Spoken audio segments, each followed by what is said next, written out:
Assalamualaikum warahmatullahi wabarakatuh. Alhamdulillah, puji syukur kita panjatkan kehadirat Allah Subhanahu wa taala. Salam dan salam semoga selalu dicurahkannya pada junjungan kita satu-satunya, suri teladan kita satu-satunya, Nabi besar Muhammad sallallahu alaihi wasallam beserta keluarganya, para sahabatnya, dan kita para pengikut yang setia sampai akhir zaman nanti. Ibu-ibu, bapak-bapak, teman-teman sekalian, senang sekali pada awal tahun ini kita bisa ketemu. Mudah-mudahan awal tahun yang kita isi dengan kebaikan ini juga bisa kita tutup nanti dengan kebaikan pula. Pada hari ini tentunya di samping kita bersilaturahmi, kita berhalal bihalal, barangkali sudah lama tidak ketemu.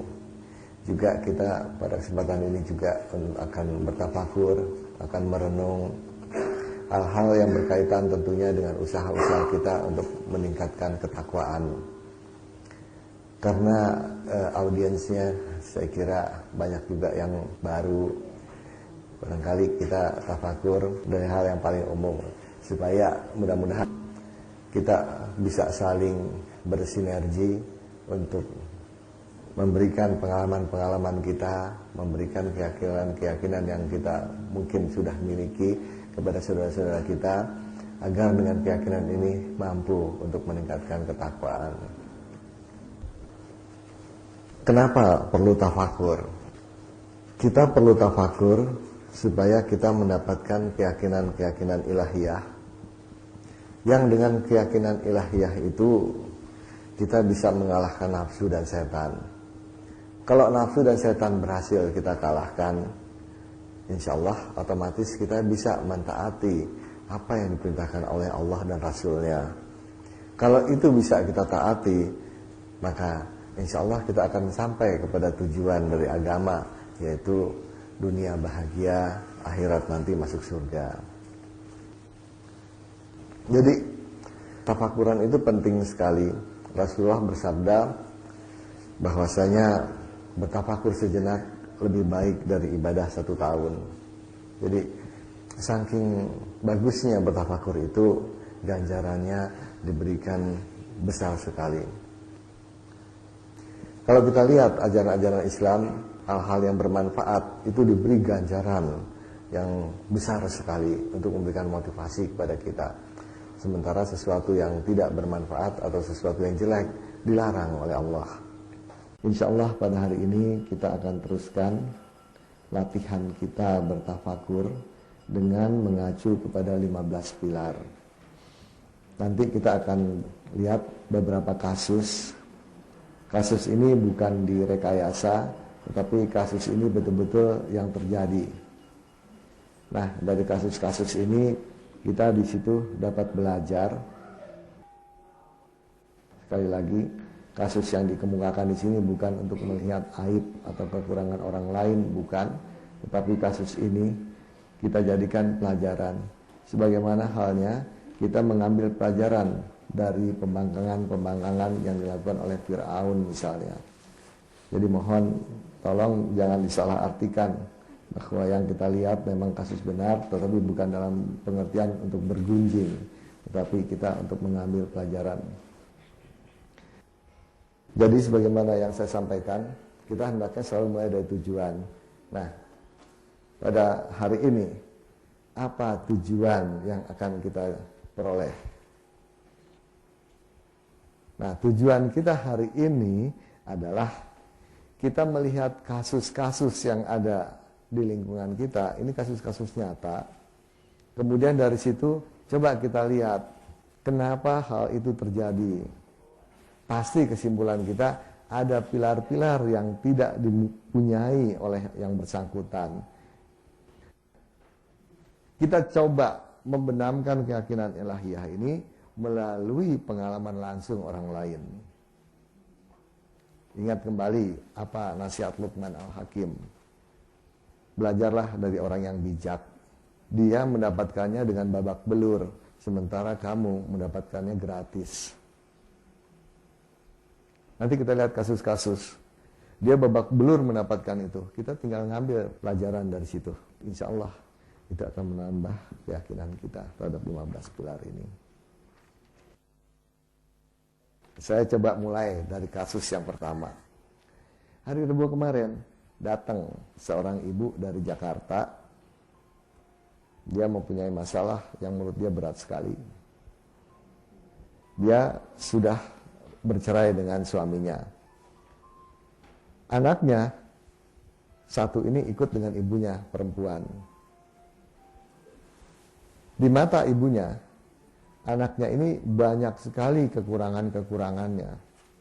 Ya, belajarnya males, ya main melulu.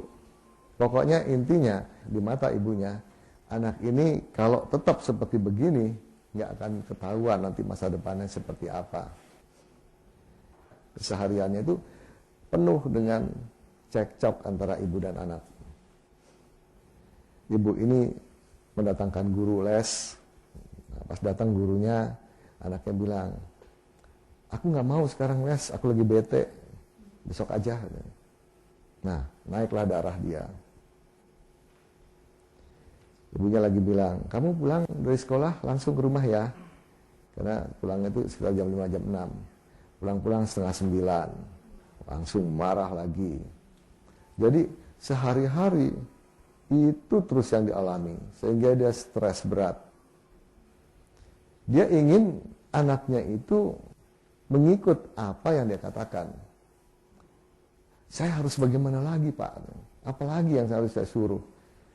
Apa yang saya perintahkan nggak ada yang membuahkan hasil.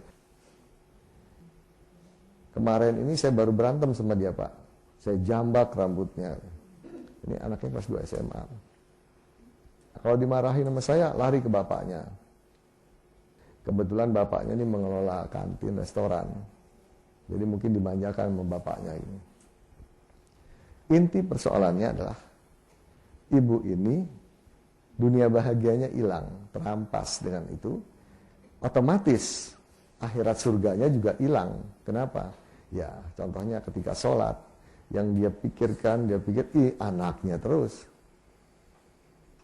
Nah, pilar apa yang tidak dimiliki oleh dia? Mari kita lihat satu-satu ya. 3, 2, 1, 5. Mana lagi? Kalau mau efektif ibu-ibu bapak, ini kesempatan latihan ini. Mungkin di luar tafakuran ini tidak pernah memikirkan ini. Kalau kita mau tancapkan keyakinan ini, memang kita harus sering ikro. Nah, sekarang kita udah punya alatnya untuk ikro. Ada orang begini, lihat, apa itu? Lihat ini, apa itu? Lihat ini, apa itu? Akhirnya pengalaman jelek orang itu yang dia bayar mahal, kita ngambilnya gratisan. Sekali lagi, saya dan teman-teman di sini semua tidak dapat membantu untuk menancapkan pilar ini ke dalam jiwa masing-masing audiens. Tidak. Siapa yang bisa menancapkan ini ke dalam jiwa kita? Diri kita sendiri. Bagaimana caranya? Ya mikir, ya latihan. Nah, jadi kalau mau efektif jangan pasif. Oke. Nah, sekarang kita lihat mana yang dominan dari 1, 2, 3, 4, 5, 6, 7, 13, 14. Saya katakan belum tentu ini benar. Bayangkan ibu-ibu bapak begini ya. Seandainya ibu bapak diminta tolong sama dia. Katakan dia curhatnya bukan ke saya, curhatnya ke ibu atau ke bapak. Apa yang ibu bapak lakukan? Kan nggak laku ya kalau sabar aja bu, nggak laku ya gitu ya. Berserah diri aja bu, nggak laku kalau gitu ya. Kita harus tahu kan, oh ini akarnya nggak ada ini. Nah akarnya itu yang kita berikan. Sehingga kalau akarnya itu kita berikan, selesai persoalannya. Kalau ada orang mengatakan buah-buahan, harus berlaku baik, harus bersikap sabar, harus ikhlas, tutup aja kuping kita. Kenapa? Pasti udah tahu. Ya kan? Dari Zat yang Maha Suci, Maha Pengasih, Maha Penyayang, Maha Adil, Maha Bijaksana, tidaklah mungkin keluar sesuatu yang jelek. Ini juga ada menyumbangnya, tetapi tidak dominan juga. Ini lebih pas ketika kita menerima suatu musibah. Itu pas. Ketika kita kena suatu penyakit dan sebagainya, oh iya, dari Allah tidak ada yang jelek, pasti ini ada maksud Allah. Kebenaran hakiki.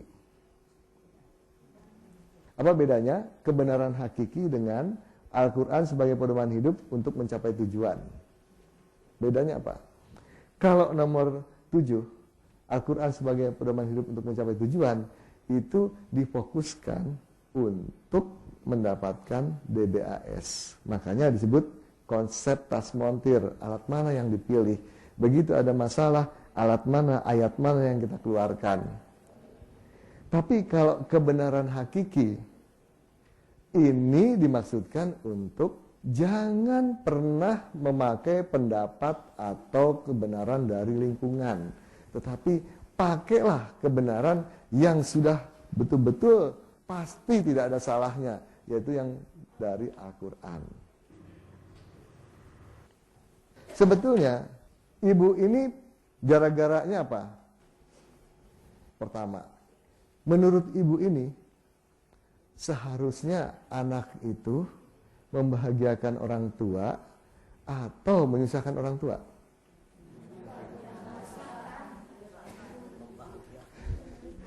Menurut ibu ini membahagiakan orang tua kan? Wah, ternyata ini anak menyusahkan orang tua, stres dia kan? Nah, yang bilang seharusnya anak itu membahagiakan orang tua, yang bilang itu adalah lingkungan. Kalau Al-Quran mengatakannya bukan begitu. Sesungguhnya harta dan anak-anakmu itu adalah ujian. Jadi kalau menurut Al-Quran, seharusnya anak itu menyusahkan orang tua. Inilah kebenaran hakiki. Pilih yang mana? Kalau milih yang kata lingkungan, bahwa anak itu seharusnya membahagiakan orang tua. Kalau pilih Al-Quran, bukan. Anak itu seharusnya menyusahkan orang tua. Nah, pilih yang mana? Pilih yang kebenaran hakiki.